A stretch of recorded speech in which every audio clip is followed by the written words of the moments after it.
باب 12 ساعات فلالاي حدشتي معبالتات تግራይ إثيوبيا أفريكان عالمن زسمعلو ميديا تግራይ ستريم ميديا زيناتات زساعت نو بفلما أرئيست زينام መንግስት ፌደራል ተቃውምቲ ውድባት ትግራይ 80 ሚሊዮን ብር አከፋፊሉ ተባሂሉ ንአመራርሓ ህወሓት ዝኸፋፈለ ጉባኤ ኣብ ውሽጡ ዝተኻየደ ረብሻ ከመይ ከም ዝነበረ ተቃሊዑ ጉባኤ ህዝባዊ ርክባት ትግራይ ኣብ ትግራይ ኣገበአ ዝተባሃለ ሰነድ ኣዳልየሉ ኮይሉሎም ብልጽግና ኣብ ልዕሊ ሰራዊቱ ዝገብሮ ዘሎ ፕሮፓጋንዳዊ ዕማም ሓደገኛ ምዃኑ ተገሊጹ ሃገረ ጃማይካ ኣብ ታሪኻ ሪኣቶ ዘይትፈልጥ ህቦብላ ኣጥቂዕዋ ሎሚ ናይዞምን ካልኦትን ዜናታት ሒዝና ቀሪብና ኣለና ላይክ ሼር ሳብስክራይብ ምግባር ክጅምሩ ብኽብርን ትሕትናን ሓቲትና ናብቲ ፈላማይ ዜናና ከንሰግር መንግስቲ ፌደራል ብሽም ተቃውምቲ ውድባት ትግራይ ንዝተጣየሻ ውድባት ፖለቲካ 80 ሚሊዮን ብር አከፋፊሉ ተባሂሉ ንውድብ ናጽነት ትግራይ ንሳልሳይ ወያነ ንባይቶናን ዓረናን ንንሕድሕዶም ብር 12 ሚሊዮን ብር ዘከፋፈል እንትኸውን ካብ ውድብ ዓሲምባ ወጻኢ ንዘለው 14 ተቃውምቲ ፖለቲካ ውድባት ትግራይ ድማ ንሕድሕደን 3 ሚሊዮን ብር አከፋፊሉሎም ትኽፍሊት ኣብ ንግዲ ባንክ ኢትዮጵያ ጨንፈር ሽረ እንዳስላሰ ኮይኑ ብሰብ ሃፍቲ ተጋሩ ኣቢሉ ንናብተን ናይ ውድባት ቁጥር ሒሳብ ክመሓላለፍ ዝተገበረ እዩ በዚካዚ ፌደራል መንግስቲ ንስምረት ፓርቲ 30 ሚሊዮን ብር ከም ዝሃቦ ተፈሊጡሎም እዚ ካብ ዓፈኛታት ህወሓት ዝተረኸበ ሓበሬታ ናይ ባንኪ ቅብሊት ማለት እውን ደረሰኝ ዘለዎ ኮይኑ ሽመን ዝተጠቐሳ ውድባት ስለ ሓቃውነቱ ዝሃብኦ ገብረ መልሲ የለን ኣባል ማእኸላይ ኮሚቴ ህወሓት ኮይኑ ንዞባ ደቡብ ከም ማሕደር ጸንሐ ሕዝያ በመራርሓ ፓርቲ ስምረት ዘሎ ኣይተ ሃፍቲ ኪሮስ ኣብ ንኣመራርሓ ህወሓት ዝኸፋፈለ ጉባኤ ኣብ ውሽጡ ዝተኻየደ ረብሻ ከመይ ከም ዝነበረ ገሊጹ ኣብ ደብረ ጽዮን ተወሳነ ተወሲኑ ይውረድ ተባሂሉ ወደ ይውረድ ተባሂሉ ተወሲኑ ኣብ ወንበር ኮይኑ ክመርሕ ይኽእል ይብል ተወሲኑ ማለት ካውላ ፈትለ ኢናቲ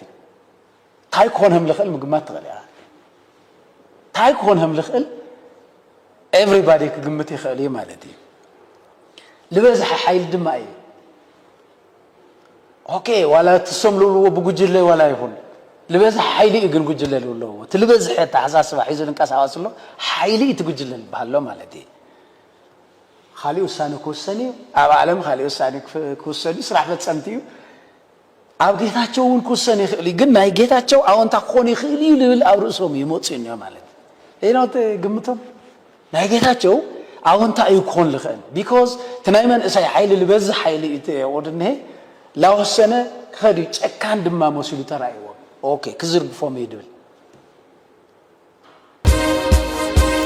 ሳልሳይ ወያነ ትግራይ መግለጺ አውጽኡም ኣብ መግለጺው ተመዛብልቲ ብውሑስ መንገዲ ከምኡ ድማ ብሰናይ ፈቃድም ናብ ቤቶም ክምለሱ ምግባር ሰነዳት ዓለም ለኻዊ ቃል ኪዳናት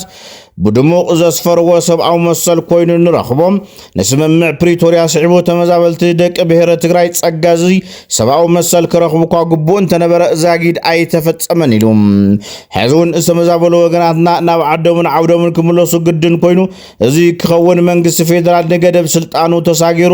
ዘቆሞ ዘይሕጋዊ ምምሕዳር ከፍርሶ ድማ ቀዳማይ ዕማሙ ክኸውን ይግባእ ኢሉ መላ ማሕበረሰብ ፖለቲካ ትግራይ ንጉዳይ ውሑስ ምምላስ ተፈናቀልትን ግዛኣታዊ ሓድነት ትግራይ ግቡእ ትኹረት ክህብ ዝጽውዕ ሳልሳይ ወያነ ትግራይ መንግስቲ ፌደራል ንሕገ መንግስትን ስምምዕ ፕሪቶሪያን ብምኽባር ዝተኸሎ ዘይሕጋዊ ምምሕዳር ከፍርስ ክግበር ማሕበራዊ ጸጥትኡ ድማ ኣብ ምዕራብ ትግራይ ንዘይሕጋዊ ኣካላት ካብ ዝህብ ከለላ ርሒቑ ጠመቱ ዓለም ለኻዊ ዶብ ናይ ሙሓዝ ከተኩር ክግበር ንጽውዕ ኢሉ ሳልሳይ ወያነ ትግራይ ካብ መስከረም 5 2018 ዓ.ም ዝጀመረ ብረራታት ክሳብ ጥቅምቲ 16 2018 ዓ.ም 13446 በበዝሒ ተጋሩ ዝርከቦም ኢትዮጵያውያን እስረኛታት ካብ ስዑድ ዓረብያ ናብ ዓዶም ተመሊሶም ብምኽንያት ዘይምዕሩይ ፖለቲካዊ ምሕደራን ቢሮክራሲን ዝተማረረ መንእሰይ ببحر خيدو مسح برخا درار عصا قرصي بولاويس عرب كوينو يتأفألهم ጉባኤ ህዝባዊ ርክባት ትግራይ ኣብ ትግራይ ናይ ሓፂር ማእኸላይን ነዊሕ ነዋን መዋፅኦታት ምዝምልከቶም ኣካላት ናይ ዘካየዶ ዘተ ምይጥን ውፅኢት ዘተታቱን መጽናዕትታቱን ኣግብእ ዝተሰየመ ሰነድ ኣዳልዩ ከም ዘሎ ገሊጹ እዚ ድማ ኣግብእ ንውሕስና ብሄር ብዝብል ርእሲ ኣብ ጉዳይ ዓዲ ሓበራዊ መደምደምታቱ ጉባኤ ከም ዘካይድ ሓቢሮም ኣብ ትግራይ ናይ ሓፂር ማእኸላይ ነዊሕ ነዋን መዋፅኦታት ሒዙ ምዝምልከቶም ኣካላት ዘተን ምይጥን እናገበረ ጸኒሑ ዝበለት ጉባኤ ውፅኢት ዘተታቱን መጽናዕታቱን ድማ ኣግብእ ዝተሰየመ ሰነድ ዳልዩ ኣብ ትግራይ ንዝኾነ ኣካል ንድሕሪት ገዲፉ ዘይኸይድ እኳ ዳስ ብልዝብን ምርዳእን ንኹሉ ሓይሊ ብምስጋር ኣቢሉ ብሄር ዘድሕን መዋፅኦ እንፊቱ ንዝተፈላለዩ ኣካላት ኣቕሪቡ ተግባራዊ ንክኸውን እናፀውዐ መፅዩ ክብል ገሊጹ ብምዃኑ ድማ ኣግብእ ንውሕስና ብሄር ብዝብል ርእሲ ትሕዝቶቲ ኣብ ጉዳይ ዓድና ሓበራዊ መደምደምታ ጉባኤና ዘንፍቶ ዘሎ መዋፅኦ ዝዝተየሉን ነዚ ዝምጥን ወፍሪ ነበርክቶ መድረኽ ሎሚ ሶሉስ 18 ጥቅምቲ ኣዳሊና ኣለና ክብል ገሊጹሎም ይኹን እምበር ነዚ ዝመርሑ ሰባት ፖለቲካዊ ውግንና ኣለዎም ተባሂሎም ብብዙሓት ልሂቃን ትግራይ ክለዓሉ ይስማዕ ኣብ ሃገረ እንግሊዝ ከተማ ለንደን ዝቕመጡ ኢትዮጵያውያን ኣንጻር ስርዓት ኣብይ ኣሕመድ ኣብ ርእሲ ሰላማውያን ዝገብሮ ዘሎ ህልቂት ዝኾነ ንሰፊሕ ሰላማዊ ሰልፊ ኣካይዶም ሰልፊ ህልቂት ህዝቢ ኣምሓራ ደው ይበል ኣብ ትሕቲ ዝብል ጭርሖ ኮይኑ ንመንግስትን ህዝብን እንግሊዝ ኣብ ኢትዮጵያ ዘሎ ኩነታት ተረዲኦም ርክባቶም ኮነ ምትሕጋዞም ደው ከብሉ ዝፅውዕ እዩ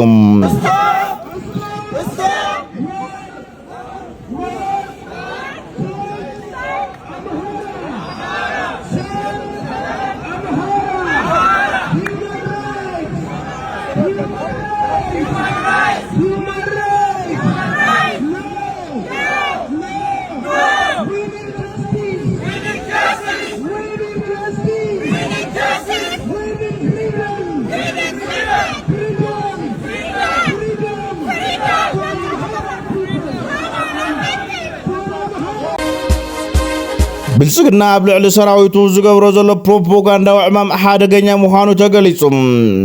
ብዝሓደረ ቁጽሪ ቅዋማቱን እናቀያየረ ዝርከብ ኣብይ ኣሕመድ ሕቶ ባሕሪ በሪ ብዝተፈላለዩ ምክንያት ተተቀየረ ዋላ ናይቲ ሰራዊት ሕቶ ተዘይተቀይሩ ንፖለቲካ ውድቀት እቲ ውድብ ከበግስ ይኽእል እዩ ተባሂሉ አንደኛ ሰላም፣ ሁለተኛ ልማት፣ ሶስተኛ የባህር በር ኢትዮጵያ መዘጋት አይገባትም። ህዝባችን አሁን 130 ሚሊዮን ነው። በሚቀጥሉት 5 ዓመታት 200 ሚሊዮን ይሆናል። እንዴት በ2 ሚሊዮን ማህበረሰብ ጥቅም የ200 ሚሊዮን ህዝብ ጥቅም ይዘጋል? ፌር አይደለም፣ ፌር አይደለም። ዓለም አቀፍ ህግ አይደለም፣ ሎጂክም አይደለም። በጣም አሳፋሪ ነው። 30 ዓመት ተኝተናል፣ አሁን ነቅተናል። ጥያቄያችን እንቀጥላለን። ሰላምም ልማትም ባህር በርም እናሳካለን። ባህር በር ላይ እንድንወጣ ያደረጉን ጠላቶች ለ60 ዓመት ለ70 ዓመት የሰሩ ጠላቶች አሁንም ስራቸውን ቀጥለዋል። ከባህር በር እንድንወጣ ያደረጉን እነሱ ናቸው። እኛ ወደ 92 ዓመት ፕሬዝደንት ካሜሮን ፖል ቢያ ኣብቲ ከሳሕብ ዝቐነ መረፃ ሃገሩ ብቤት ምኽርቲ ሃገር ዓወቱ ከም ተረጋገፀ ተሓቢሮም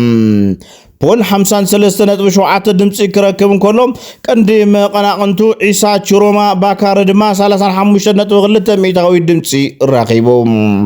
ኣብ ዓለም ካብ ዘለዉ መራሕቲ ብዕድመት ዝዓበየ ምዃኑ ዝእመነሉ መራሒ ሃገር ዝኾነ ቢያ ንሻምናይ ተኸታታሊ ግዜ ንኽመርሕ ቃለ መሓላ ክፈጽም እዩ ቢያ ብ1982 ኣቆጣፅራ ፈረንጂ ናብ ስልጣን ካብ ዝመፅእ ድሓር ንሃገረ ካሜሮን ብዘይ ምቁራጽ ንልዕሊ 43 ዓመታት መሪሑ ዒሳት ቺሮማ ባካሪ ኣቐዲሙ ከም ዝተዓወተ እኳ ገሊጹ እንተነበረ ቤት ምኽሪ እቲ ሃገር ግን እቲ ውፅኢት ክሳብ ዝፍለጥ ዝኾነ ተወዳዳሪ ዓወት ካብ ምእዋጅ ክቆጠብ ኣተሓሳሲቡ ነይሩ እዩ ነሲዑ ድማ ኣብታ መበቆል ዓዲ ዒሳ በዝኾነት ከተማ ጋርዋ ድምፂ ጣይቲ ከም ዝተሰምዑ ክሕበር እንከሎ ብሰንበት ድማ ኣብ ዳዋላ ዝተባሃለት ማእኸል ንግዲ ዝኾነት ከተማ ምስ ሓይልታት ፀጥታ ብዝተፈጠረ ጎንፂ ብውሕዱ 4 ሰባት ሞይቶም ኣብ ርእሲ ከተማ ያዋንዳ ዝርከበ መብዛሕትአን ድኳናትን ኣብያተ ትምህርትን ናዕቢ ከይፍጠር ብምስጋእ ተዓፅየን ይርከባ ኣብ መወዳእታ ሃገረ ጃማይካ ኣብ ታሪኻ ሪኣቶ ብዘይትፈልጥ ህቦብላ ተጠቂዓ ኣብታ ሃገር መንግስቲ ስሩዕ ዝኾነ ስርሑ ከይሰርሕ ክሳብ ዝጽገም ዘጋጠመ ህቦብላ ንግዚኡ በዝሖም ዕላው ዘይኮኑ ዜጋታት መሟቶም እውን ተፈሊጡሎም كبرات فتوات تختاتلتنا نسعى زحزنايهم زينات نزم تختاتلكم يموصلوا نيرم نمكتالكم مسجدنا نتحسنا نقرار بانا ننتفتيخمنا سبسكرايب مغار حلفو سلام نهزب تقراي سلام نخل ودسب